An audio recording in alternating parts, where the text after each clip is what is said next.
across the sea of character sheets, deep in the forest of D20s lies the mountain of source books.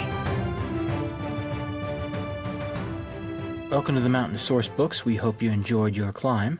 My name is Jeffrey Vincent Dale. Last episode, we had started playing the game Microscope and had finished the first setup stage of the game. And this week, we move on to the first lens phase.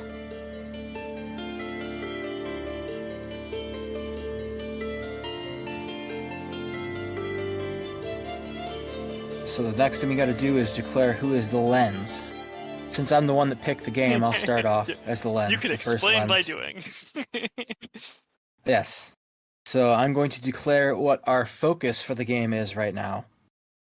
And I'm going to say we should focus on our hero that cuts down the tree. That is a good idea, because I have no idea who this guy is. Or lady. I was gonna say a woman. I separate it from hero and heroine, but technically you can use hero for woman as well, yes. Alright, so yeah, we'll move the timeline towards the end. So let's see. Actually, I guess the question is, how long is this period of destruction? Do we want to talk about that? Ooh. Well, that might technically fall into the focus. Okay. So each player takes a turn creating either a period, event, or scene. The lens goes first, and then around the table to the left.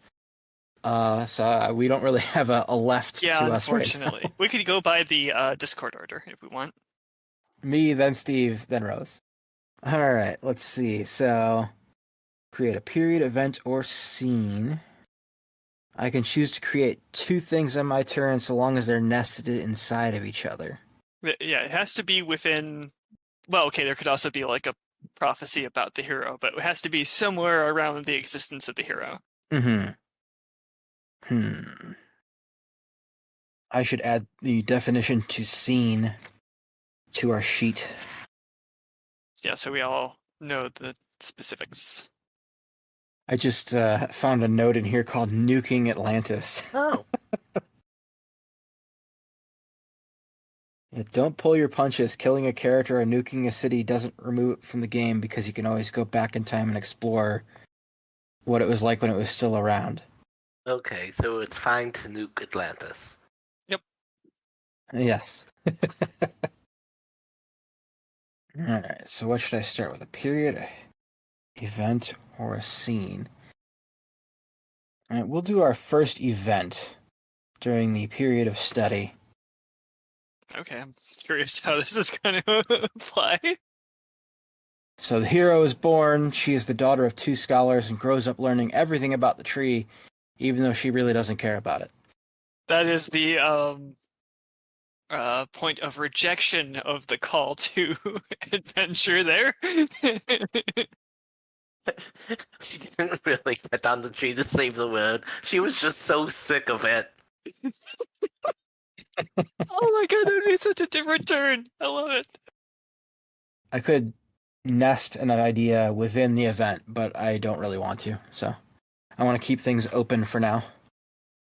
So Steve, it is your turn now. Can I talk about something, like, it's during the hero's life, but like, oh, something would have had to happen in the past?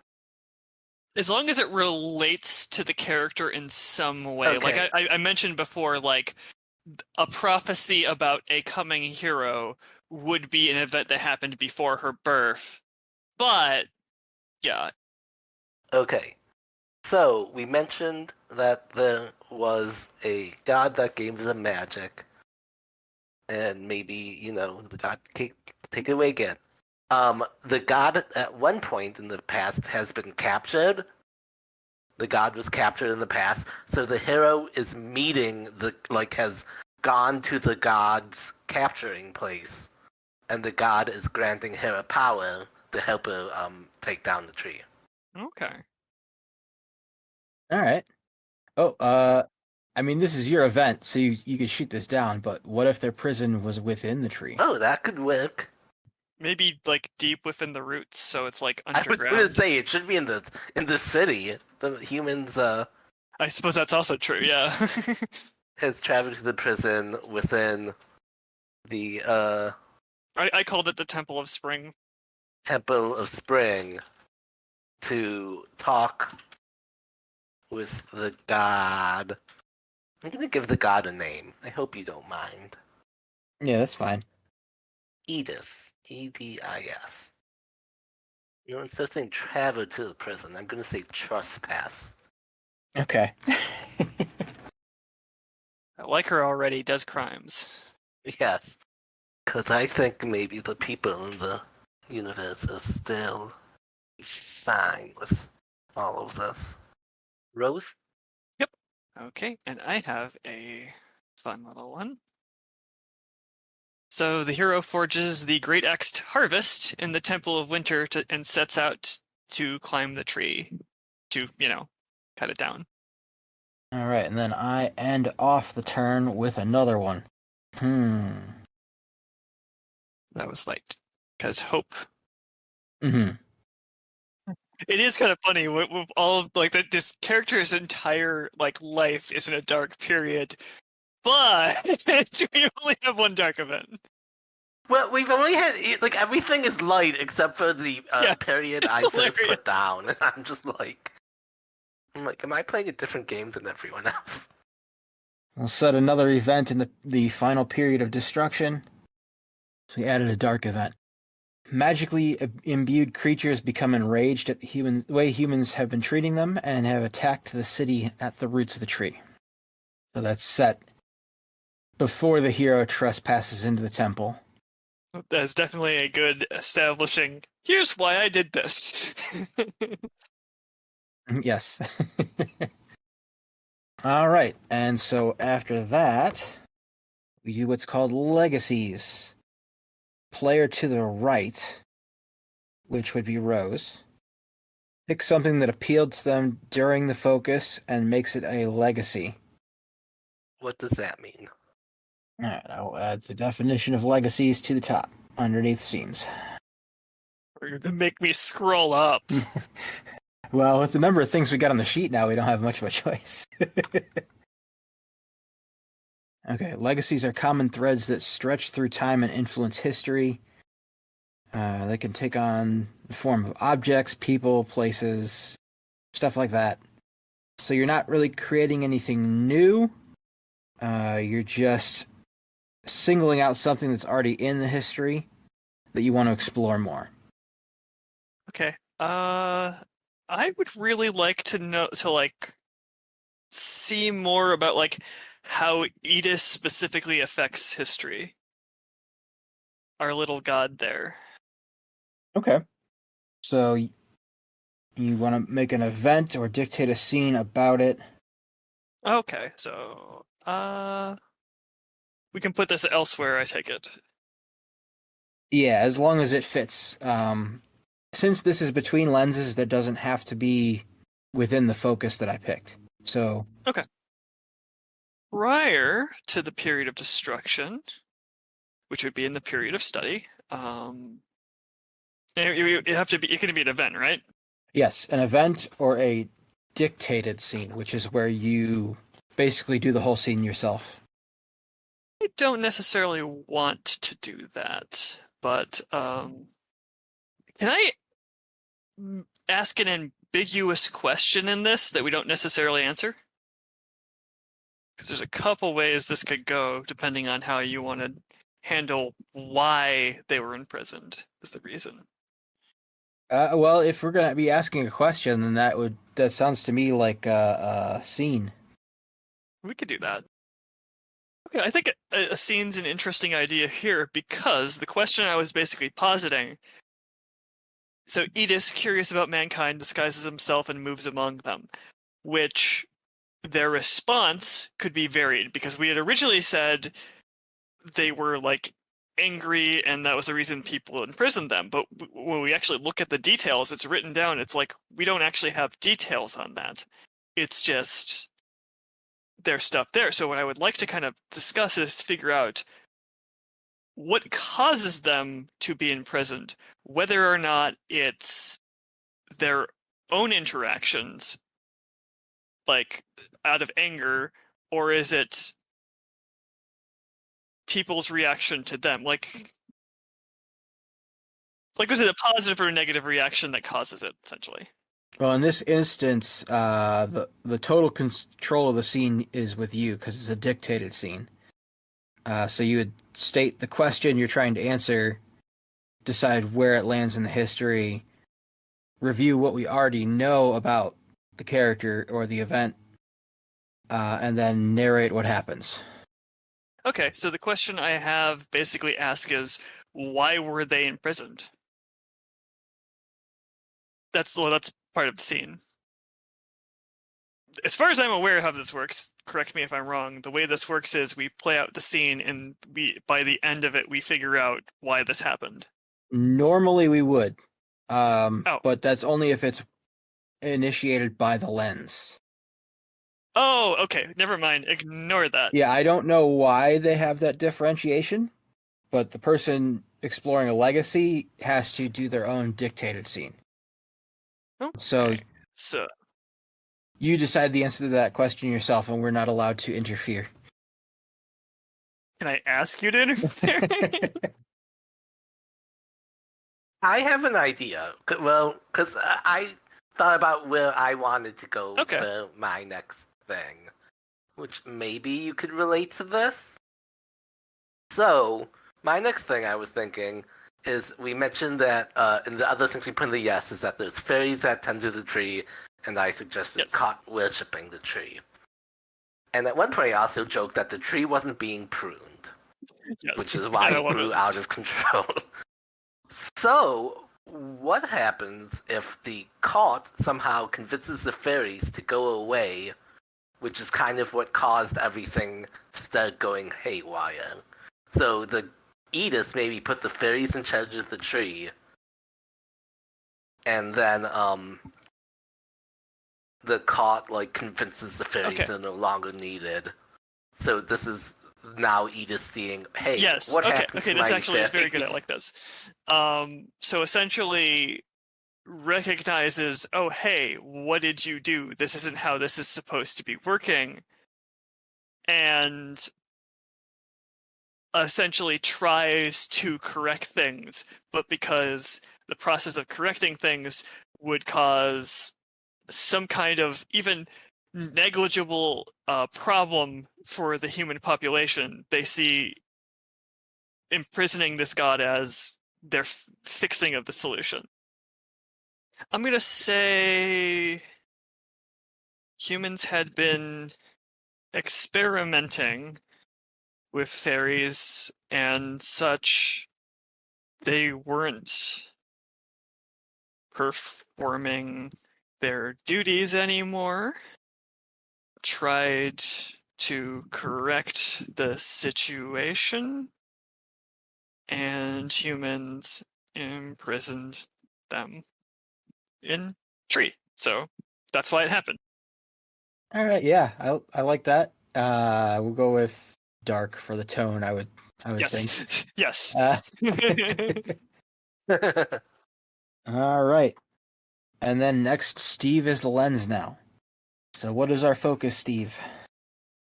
Because I kind of said it already, the focus is going to be on the cult leaders convincing the fairies that they are no longer needed to tend to the tree, and that the cult will be taking over. Yeah, it can happen I think I kind of anywhere, really.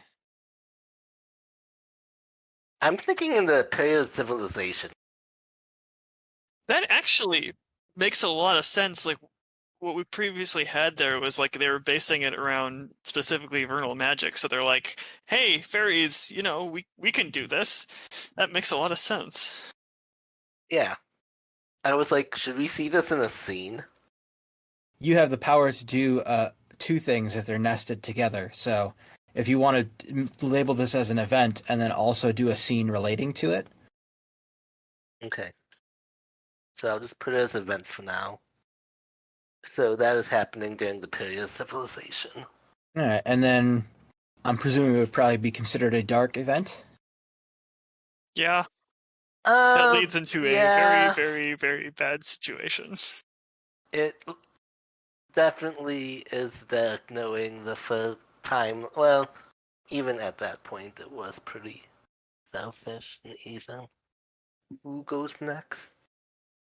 If it's left, it's me. If it's right, it's you. Yeah, it's to the left, so it's you. So we're still doing like events and stuff like that. Events. It sounds like we could add a whole period if we Oh, wanted okay. a scene. Yeah, Um, period, event, or scene, but it has to tie into the relationship between the fairies and the cult. mhm. This is a toughie. Oh, I've got mine. Oh, good. Okay, I think I got this. This is something I like. So, the way I see this, when the cult leader was young, they see a fairy for the first time because they're usually hidden, which is the information I definitely needed to add there. And just basically begins obsessive study about them. So, like, this cult leader is, has a religion fundamentally, but is still like a scientist. And specifically, their interest in fairies was actually scientific at first. Okay, I like the sound of that. Oh. Now comes the hard part, classifying if that's dark or light.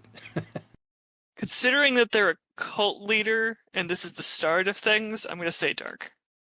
Okay.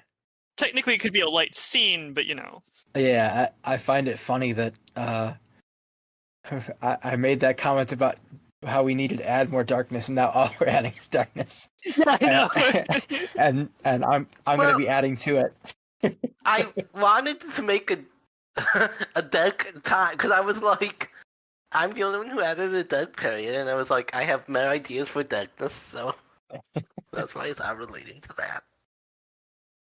All right, I'm going to add a new period in between period of civilization and period of study. Okie doke. All right, so the period of the hunt. The cult uses their influence over the city to declare a hunt on the fairies after discovering that they have been returning to the tree in secret to harvest the tree's fruit. I'll say before this, nobody really knew about the fruit because the fairies were harvesting it like right after it appeared. And that's why it's taken them so long to get to studying it. And then that's going to be a dark period, obviously. Yes. And then it's back to Steve, who's going to finish out the lens. What do I want to add? Let's add. I am like, should I try and add something light in all of this? I don't know if I can. Darkness. You know what? We will add something light. I am going to add, I guess, an event. A group of scientists are going to start like a underground railroad type of deal, for lack of a better word, to save the fairies from the hunt. So they're gonna get them and send them with some food or magic fruit or whatever these fairies need to live, and help get them away from the tree and away from the plot that is kind of tracking them down. So we have like a new organization. Yes. There is a organization that is kind of, trying to be like, ooh, maybe I'm a hesitant scientist of why are we taking over out this tree stuff that we really don't know what we're doing, that the gods They assigned kind of fairies rely on to. this to live. Yeah. Oh, yeah, maybe try and get them away from this cult, but also maybe start trying to learn from the fairies. Learn what they actually are supposed to be doing, as opposed to basically being like, we're studying them so that we can use them. Yes. I also just love how we did start this as a very like fantasy thing, and it really is, but there's a lot of science going on too. Yeah. I kind of love it. There is. I was like, should I not have it be scientists? I'm like, everyone else has been a It scientist. actually so honestly far. gives me kind of vibes of Full Metal Alchemist, where it's like it's all like very scientific and stuff, but we're playing with stuff that we shouldn't be. It is. That's magic. Is it? No, maybe. You know, like the one saying, like in the future, like science is so advanced that it's technically magic. It's like at this point in this world, magic's getting so advanced it's Yep. technically science. And that means, Jeff, you get to make a legacy. Also, as a side note, I just realized at this point, if they don't understand why the fairies cultivate the tree, it's possible they don't even understand why the tree exists at this point. Like, the gods did all of this in secret. Ooh. That's just neat. I think I might declare the fruit to be a legacy. Ooh. Let's see.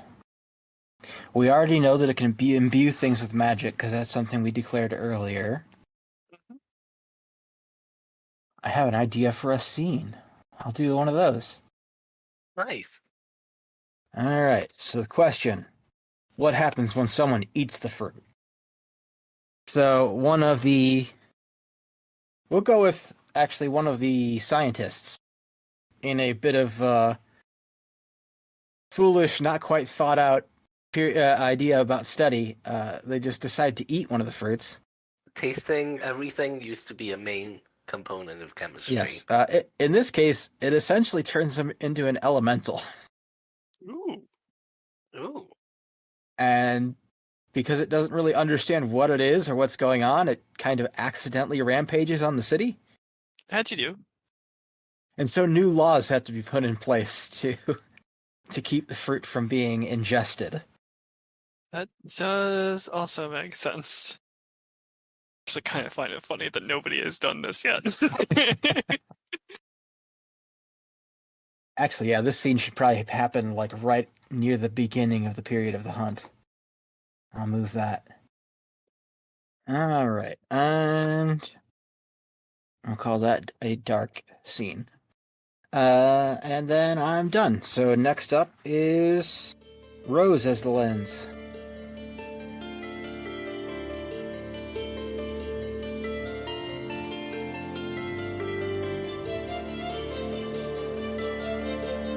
That's it for this week. Please join us again on August 8th when we'll continue our actual play of Microscope. Thank you for joining us. Be careful on your way back down the mountain.